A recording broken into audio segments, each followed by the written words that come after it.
Now, I'm so happy today to be welcoming our guest speaker, Rosie Bryant. You may have worked with Rosie when she was a community organizer and leader at Faith in Indiana, the coalition through which UUI is a member and does much of our social justice work and our change work in Indiana. And if you have worked with Rosie, then you know what a powerful and inspiring and tireless leader and change agent she is for our communities. Now she serves as the regional organizing manager for Live Free. Rosie is the recipient of the Indianapolis Business Journal's Top 40 Under 40 Award in recognition of her amazing organizing work in Indiana. Please welcome Rosie Bryant. Thank you so much for that great introduction, and hello and good morning to everyone on the call today. So today I just want to share my story. Some of you may have heard this story, some of you maybe you haven't, about my journey to cross over to become a community organizer and how I went from someone who felt powerless in the world to a change agent. So many of you may or may not know, I grew up in a family of 5, 3 sisters, 1 brother, and my brother is autistic. And our mother, she raised us by herself for a very long time until we became a little older when she met my stepfather. But during that process of our growth of growing up, we grew up in poverty and just dealt with a lot of different difficulties in the world. My mom struggled with paying the bills and trying to look for just different services from my brother, who back then, I'm telling my age a little bit right now. I was born in the 80s, but don't tell anyone. Where, back then in the 80s, there just wasn't a lot of resources or just knowledge around what autism was back then. And so my mother, she encouraged us to go to college, get a degree, and graduate. And this was your ticket and your path out of the life of struggle. So we thought, right? And, I didn't believe that I could actually even do that because my imagination in the world was really small. Watching my mother struggle, watching my uncles and aunts deal with addictions, I didn't believe it was possible for me. I was a young mom. I had my first child at the age of 15, and by the age of 19, I had 3. And I didn't see anyone in my family graduating with a college degree, nor did I see in my experience as a Black person, someone being quote unquote what we call successful. And so I felt like this was just my life. My life was meant to be poor and there was nothing I could do about it. And so over the years, I just accepted what I felt like my destiny was going to be. I took low-end jobs, and when I experienced things on my jobs that were just not okay, I would just accept them and it would just be what it is. One of my last jobs that I had took before I got to organizing was as a FedEx office employee, where I did prints and shipped packages. There at that job, I experienced so much racism and comments about who I was as a person, to the point where I would just laugh at the jokes because I didn't feel like I could do anything about it. They would make jokes and say, "Oh, Black people don't smile," and I would giggle and walk away. Because in that moment, I felt like a powerless person. I didn't feel like I could make any change there, and I was afraid of losing my job. In fact, I remember a time where a white male called me out of my name, and I felt powerless in that space. And I cried, and I informed management, and of course, nothing ever happened. So again, I felt my fate was sealed. This was my life, and there was nothing I can do about it. Eventually, I met my youngest daughter's father, and he encouraged me to go back to college. And I was like, no, I can't. I didn't even graduate high school. In fact, I dropped out of school in middle school, and I went and took my GED, and I received the minimum scores that you could ever get to pass. Like, I'm talking about all across the board. I got 1 point in each section, science, math, and English, just to pass. And so for me, I was just like, no, college is not for me. None of my family members has done it. I can't do it. I can't. No, no, no. He was like, you can do it. And I was like, no, I can't. And he encouraged me anyway. And I went to college. My journey was interesting in college because I didn't really know what I wanted to be. At first, I thought I wanted to be a nurse because everybody was like, Rosie, you're a nice person and you like to help people. And I was like, yeah, you're right, let's do it. And I went through the nursing program and I liked it. And I did okay, but I was struggling in my classes.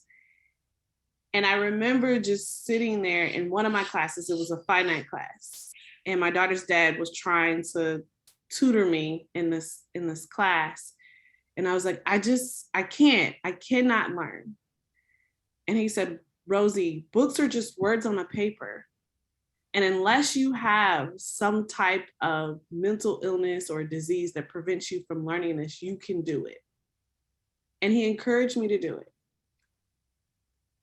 My first time ever taking a math course that hard in my life, I ended up with a B+ in that class. And it was so inspiring to me. I was like, oh, okay, maybe I can do this. So I kept moving forward.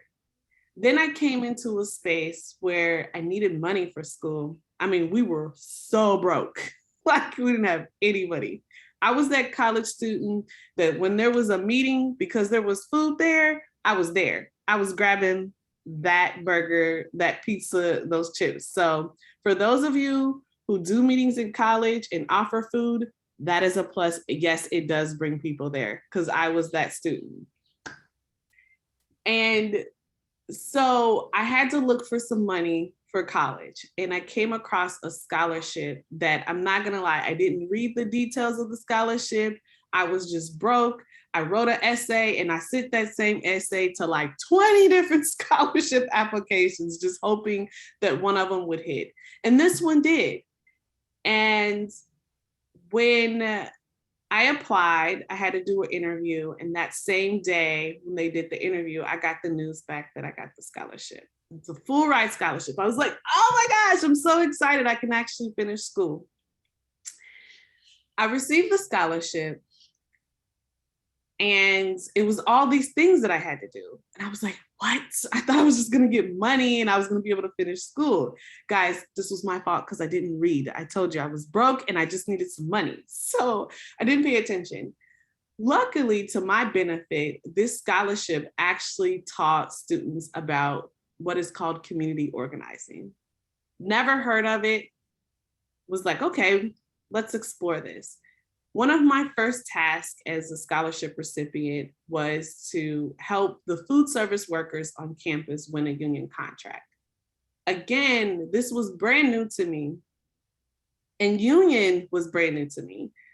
I actually grew up believing that unions were bad because that's what I was told, that they're bad, they take all your money and they ruin everything, right? And so I was like, oh, this is bad, but I did it anyway. And an organizer had me do what I have many of you guys do, set a mobilizing goal of how many people I was gonna call and bring to this action. And we went into the action. It was about 80 of us students. We had trumpets, we had some makeshift drums because we didn't have drums. We used like the old paint cans and we were beating on those. And we marched into the boss's office. And we're making all of this noise. I'm so nervous and I'm freaked out. I'm like, I don't know what this is about, but this is rude and disrespectful. I'm gonna sit in the back. And I sat in the back, and The food service workers started making all of these demands to their manager about what they wanted to see. And in my mind, I was like, you can't do this. You guys are all going to lose your jobs. You should just find another job if it's not working. Because I had internalized that myself, that change is not possible and we are powerless and we can't do this. The food service workers ended up winning that union contract. And I talked to some of the mothers and the fathers, and I got to hear their stories. And one of the mothers, she was a Black young woman with 3 children, just like me. And she began to share her story about her struggle of deciding if she's gonna pay her utility bill or if she's gonna purchase food. That resonated with me because I was like, oh, that's my story. I can't believe you have to go through that too. In my mind, I thought I was the only person and that I was alone in this space. For the first time, I felt a sense of community and I felt a place of where I'm not alone and other people experience this too. She told me that now she could actually afford to go to the doctor because now she has full health insurance. Now she doesn't have to worry about parking 6 blocks away because she can't afford the parking on campus. Now she doesn't have to work a full-time job plus 3 other part-time jobs just so she can pay the bills. In that moment, I saw that change was possible. And it opened up my mind about what else was possible. I continued in this journey of learning about community organizing, and I started helping with other campaigns. I started volunteering with the previous organization, Faith in Indiana, that you guys are partnered with. And we won a transit campaign, some of you may know. And at the time, I rode the bus, and I was like, oh my gosh, this is the best thing ever. The process that I went through was the process of going over a bridge, where on one side of the bridge, you feel like a powerless victim. And on the other side, you become a change agent. The process of going over the bridge has to do with a central conflict. It's opposing stories that we tell ourselves about why we are helpless or why it's even our fault.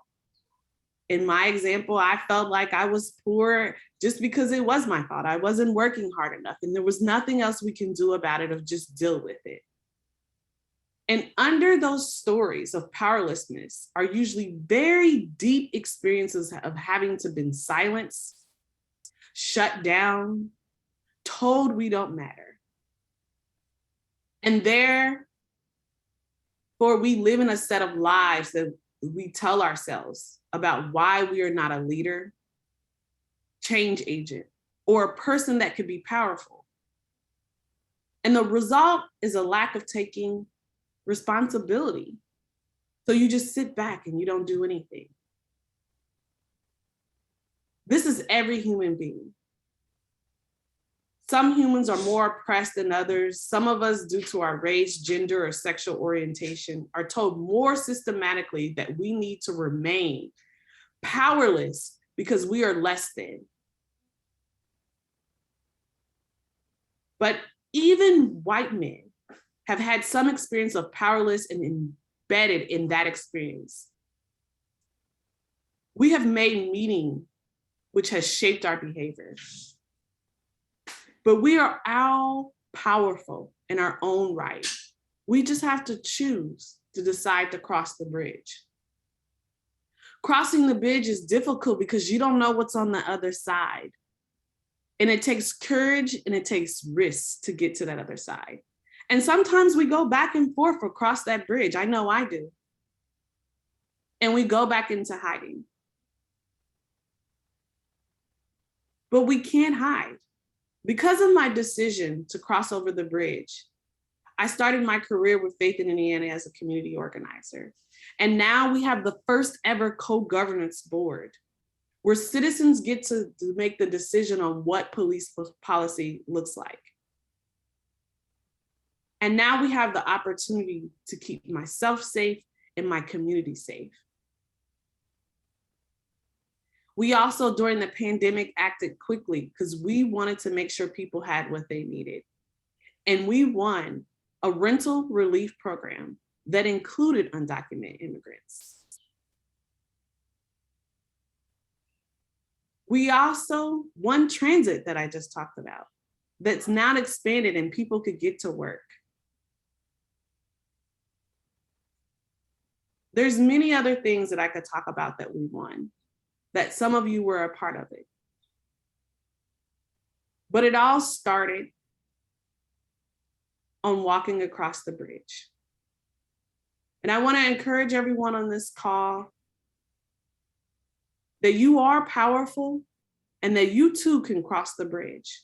You just have to make a decision to do so.